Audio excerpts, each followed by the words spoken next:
Привет! Рубрика знакомства с продуктами компании Anker продолжается, и в этот раз я покажу вам их True Wireless наушники. Да-да, это еще одна вакуумная альтернатива AirPods, но только в половину дешевле. Посмотрим, целесообразна ли такая покупка вообще. Начну, как обычно, с дизайна и эргономики. Кейс у наушников достаточно массивный и сам по себе немалых размеров в сравнении с конкурентами. Представлен он в двух цветах – белом и черном. При этом крышка черного, в отличие от белого, покрыта приятным soft-touch пластиком. Она же на магнитах очень легко открывается одной рукой, прямо как у качественных ноутбуков. Однако создается впечатление, будто она вот-вот отпадет. Я надеюсь, что это только обманчивое ощущение. На нижней грани чехла расположен микро-USB разъем, а спереди индикатор заряда, состоящий из 3 точек. Этот момент мне особенно понравился. Если горят все 3 точки, уровень заряда превышает 70%. Если 2, то это диапазон от 30 до 70%.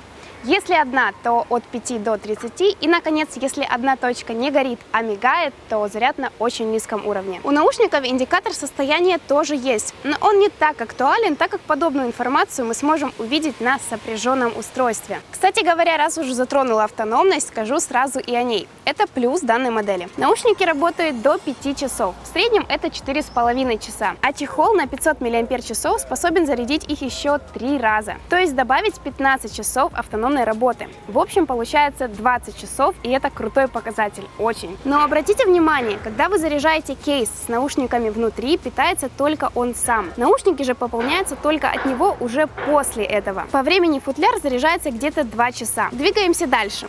Эргономика кейса не очень продумана. Во-первых, не в каждый карман его можно вместить. Во-вторых, мне совсем непонятно, как его ставить на стол. Он постоянно падает. Одна из граней чехла, конечно, плоская. Это противоположная той, где разъем для зарядки находится. Разве что на нее ставить нужно или класть кейс на заднюю грань. Но смотрится это странно. Сами по себе наушники держатся на магнитиках. Все как положено. Многие пользователи и блогеры утверждают, что их корпус уязвим к повреждениям и отпечаткам. Я поначалу старалась относиться к ним бережно и пробовала всячески опровергать эти утверждения. Но такая участь настигла и меня. Да, они собирают на себе приличное количество отпечатков и царапин, и это огорчает. Краш-тест я, конечно, не проводила. Есть среди этого всего и приятная новость. Наушники защищены по стандарту IPX5. А значит, капли, брызги и струи воды с небольшим давлением для них не страшны. Заниматься спортом и ходить под дождем в них можно. Единственное, что меня смутило, так это то, что в инструкции к ним указан такой пункт. Не допускайте попадания капель или брызг на изделие. Как-то противоречиво получается. Может, это, конечно, повторение истории с погружением в воду. Защита позволяет это делать, но производитель не рекомендует. Просто не увлекайтесь водой каждый день, и будет вам счастье. В целом, с точки зрения дизайна, угловатая Liberty Air похожа на AirPods из Майнкрафта. Вот такие ассоциации лично у меня. Сидят наушники удобно, из ушей не выпадают при активных движениях. Сопряжение Liberty Air через Bluetooth 5.0 выполняется с небольшой задержкой. Но в последующем все работает исправно. Звук не отходит и не отстает. Кстати, подключение к смартфону происходит именно в тот момент, когда наушники уже извлечены из кейса. У других моделей зачастую наоборот. Именно в чехле активируется сопряжение. А заявленный радиус действия в 10 метров соответствует реальности. При просмотре YouTube все же замечалось отставание звука от картинки. От подобных рассинхронов в мире плачет одна Лиза. И вот мы постепенно подобрались к качеству звучания. И тут у меня возникли противоречивые ощущения. Вообще динамик немного хрипит, и иногда слышно какой-то лишний звук. Диапазон частот среднестатистический, от 20 до 20 тысяч Гц. Учитывая, что наше ухо воспринимает от 16 до 20 тысяч. Несмотря на небольшие искажения, каждый звуковой элемент музыкальной дорожки четко прорисовывается, хорошо слышен вокал.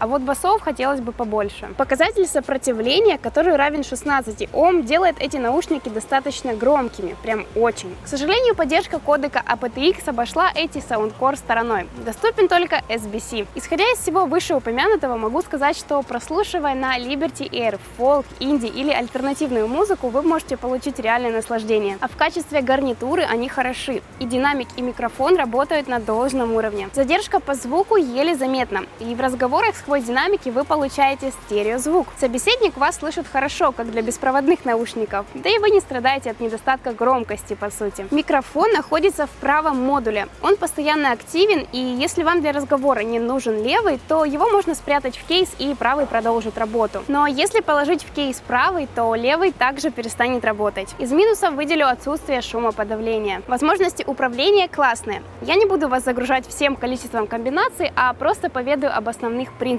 Управление осуществляется посредством двойных тапов и длительных зажатий сенсора. Причем функционал левого и правого наушника различается. В общем, у вас есть возможность включать-выключать музыку, переключать треки, включать голосовой ассистент и управлять вызовами. Последний аспект, кстати, очень обширный. Вы можете отвечать на звонок или завершать его, отклонять вызовы, ставить текущие на удержание, в то время как отвечаете на входящие. А также доступно переключение между этими же вызовами и перенаправление их непосредственно с наушников на смартфон. Liberty Air не достает регулировки громкости и датчика изъятия наушника из уха при разговоре с кем-то. Нет и фирменного приложения к ним, в котором можно было бы увеличить функционал. Эквалайзера, в конце концов. А также огорчает слабая чувствительность сенсора. Не с первого раза удается выполнить какую-то команду, либо же появляются небольшие задержки. Что хочу сказать, подводя итоги. Anker Soundcore Liberty Air – это еще один достойный аналог AirPods, который может порадовать достаточно большим функционалом, неплохим качеством сопряжения, очень крутой автономностью и влагозащитой. Но их самый главный козырь – это беспрекословная работа в разговорном режиме. Наверное, это лучший вариант, если вы хотели приобрести истинно беспроводную гарнитуру. Да и на нормальном таком уровне музыку с помощью Liberty Air вы сможете послушать. Если обзор был интересным, ставьте лайк, подписывайтесь на наш канал и жмите колокольчик. Смотрите также другие наши видео со сравнением True Wireless от Samsung и Huawei и обзор альтернативных колонок Tron Smart. Пока!